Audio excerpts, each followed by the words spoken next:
ani gaafii sirraa qabu jechuudha. Ati manaa fi shuni namicha sanii birraa darasanii dhanan kennee siin jettee afaanii qofa sitti himte moo darasanii mucaa kanatti kentee fi sitti ergite. Akkasumaan sitti himte moo si ergite? Akka tatii godhatteeti moo? No. Tatii godhattee? Birrii achitti viizaadhaan hin beekamu wanti lafa kanaa dhiisiisa. Viizaadhaan viiza kana gaafa kaffaltu sitti ergiteetti. Sitti ergiteetti. Darasanii mucaa kana. Tikkeetti naa kutabee barti. Tikkeetti naa kutabee bar boorsan kiyya deemee bar boorsan kiyya ammaa jira. Okay.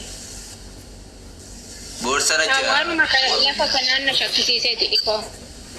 Namni yoo wantoota ta'eera. Boorsan jira.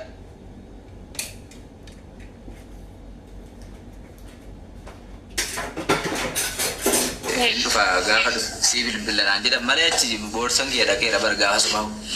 Ani duubatti deebi'ee jennaan namni gaafa duubatti deebi'u boorsa kiyyaan duran ergee boorsa ergee booda kan na dhorkan. Kazaa duubatti deebi'ee boorsan darba waan ta'eefu erga xiyyaarri ka'ee booda boorsichi deebi'ee waan ta'eef gootee karaa boorsan ba'u jira miti achiin eeggachaa ture. Baazaa ijoolleen nama wajjin deebi'an nama 10 waan akkasiiti. Amma sa'aatii 7tti eegna jechuudha.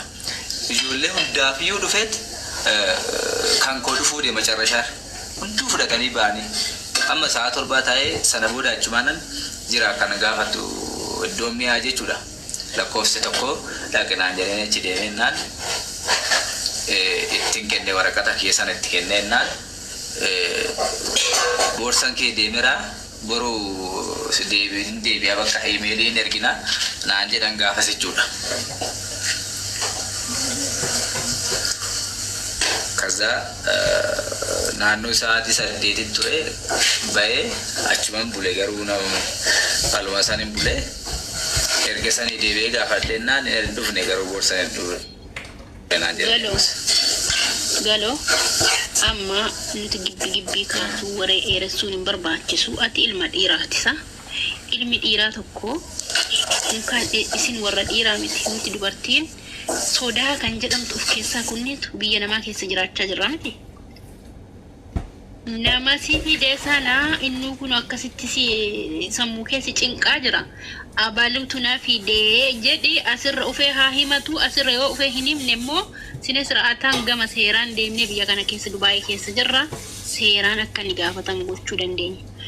Yoo ammoo wanti kun si mudatee miti Oromoon bal'aadha si gargaarree deebisnee biyya kana anumti mataan tiya viizaa si erge uftee hojjetachuu dandeessa.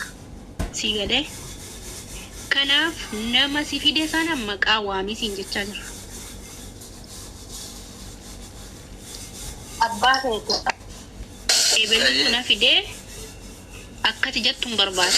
Irraa biqilaa jedhama inni biqilaa jedhama maqaan isaa.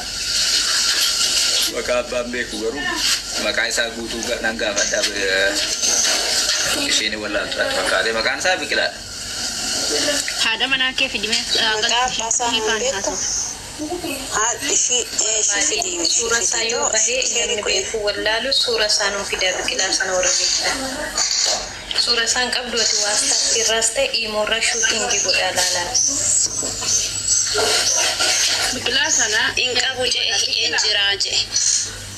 Masishaa ijoollee yaani WhatsApp isaa, Facebook isaa hunda hidhee jira irraa baasuu hin danda'u jedhe. Hidhee jira waan mara hidhee jira suuraa fidee mana wayii isa gaafa. ishiin tala fidaamee haadha manaa galoo fidaa.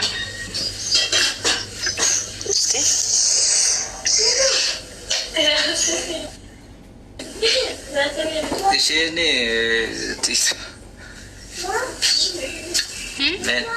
dura dubbiseen ture isheen girrigirrii ani wanni Girigiriin wanni kana barbaadu nama jechuun koo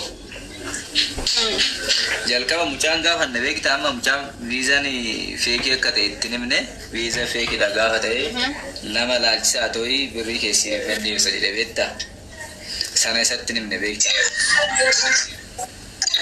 Foto ko dubbadhu galo. Seera. Ayyaa sirraffoo. Sooretti. Maal tura seejaan amma ragaa guutuu kan inni harkaa qabu kana nyaattee tooni bilbila yeroo feeteen baratti yeroo feete caqallaan jettu hin jirti qarshii 1,000.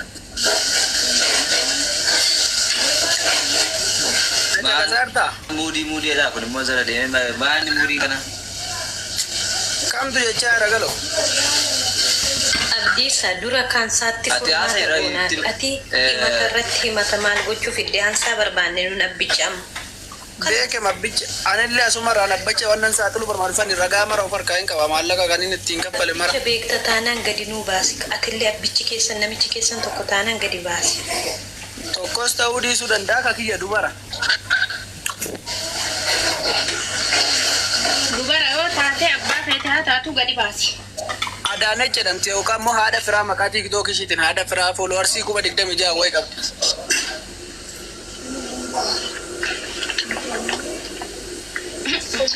Amma jechuun dhiirrillee dhiira taatanii jechuudha jabaattanii akkamitti kaayyoo karoorfattan tokkoon nyaatamtanii okkoltu.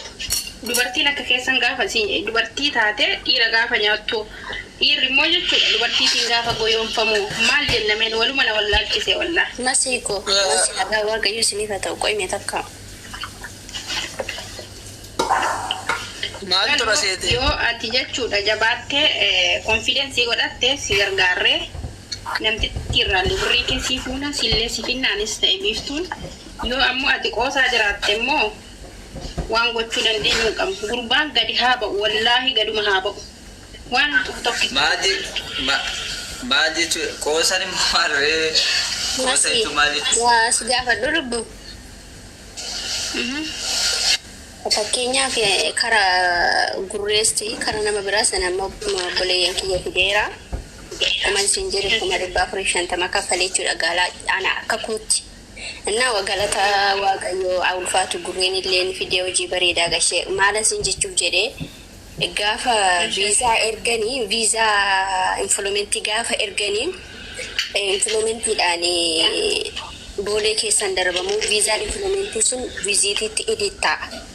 Sigalee isa viiziitii sana Addis Ababa bakka boolee airportii Itoophiyaa keessatti argisiisteetu gaafa gara Imaaraatiin imaltu jechuudha xiyyaara seentu viiziitii sana of harkaa balleessitee bilbila keerraallee waa hundarraallee balleessitee seenta airportii jechuudha. Viiziitii duwwaa qabattee influmentiin immoo ergisaan xiyyaara yaabbatanii lafaa ol ka'aniiti ergama. Mucaa kanaaf akkanatti ergameeraa dura. Sigalee dura kana argisiista gaafa achi baatu immoo gaafa xiyyaara ol seentu immoo viizaa biraa anatu siif erga onlaayinii irra jira jedhee aasofsiise immoo zim jedheema viizaa waan normaalii jedhanii itti erganii viizaan waa lamadha. Kan ittiin eerpoortii Itoophiyaa keessa darbitu viiziitiidha idiit ta'e kan hojjetamu jechuudha. Kan immoo ergi asii xiyyaarri ol ka'ee immoo isa sana gattee bilbila kee keessaas xureesse bakka haqxee takka biraa dhufte Dubaayitti argisiistu immoo influmentii kan jalamaadha.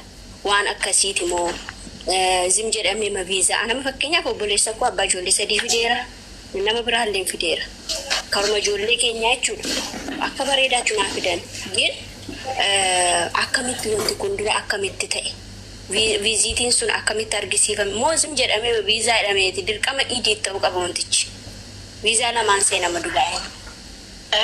Galoo peejii 1 2 3 jedhamee si ergameera viizaan kee dirqama gaafa ijoolleef erginu. Tokkichi mana ergame tokkicha na ergame tokkichi ergan darbe booda na ergama ture.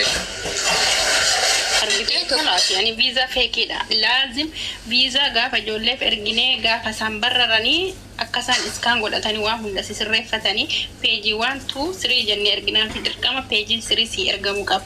Kana miti taanaan viizaan si ergame sun feekiidha. Tikeetti abbaan jechuun viizaa si baasee tikeetti si mureera. Jedhee miti maaliif viizaa originaala ta'an ammaaf hin dabarsanuu ati firii viizaan dhufaa jirtasa. Ishi akkamitti immoo si jammar birrii hamma kana takkaatti birrii kana kaash gootee kaffaltaa ijoolleef gaafa firii viizaan finnu wal jalaan kaffalatanii gaafa ID isaanii fudhatan birrii isaanii sadhumaa kaffalatu. Akkamitti birrii 400 fi way kanatti akkuma kaffaltee ati. Ishii kaffale barachi ishii kaffale.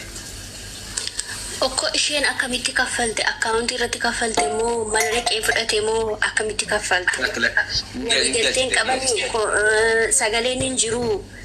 Namni tokko waa tokko shakkee ko dirqama kun masrajjaa jedheen kaawwata. Anama fakkeenyaaf yeroo duraa nama biraatu naaf fide obboleessa kiyya nama biraa nama hin beekne. Gaafa inni qaamaan dhufee jechuun sabootadhaa kureen naaf fide malee isa duraa nama hin beekne bakkeerraa argatu dhufee naaf godhe. Fakkeenyaaf gaafa inni dhufe rikoordii isaa makiinaa isaa wallaalee makiinaan koo akkasi taargaan koo minaamin gaafa jedhan taargaa isaa fa'aa footoo kaafadheera nama hin beekne waan ta'eef miidiyaarra illee nama mul'atu miti argaasuma. Dirqama footoo kaafachuu dandeessa. Dirqama waa tokko ol kaawwachuu dandeessa. Sagalee namaa ol kaawwachuu dandeessa. Zim jedhanii namatti.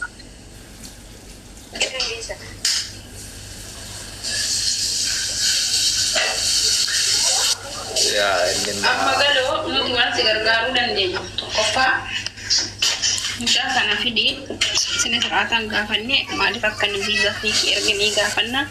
Lammaffaa yoo inni seeraan of kabajee waan isa gaafanne nuun deebisne gama seeraatti deemnee si dhiyeessine namichi kun akka gaafatamu gochuu dandeenya. Lammaffaa ammoo sababii inni viizaa feekisitti erguuf maali? By the way, ijoolleen keenya quba of hin qabdan.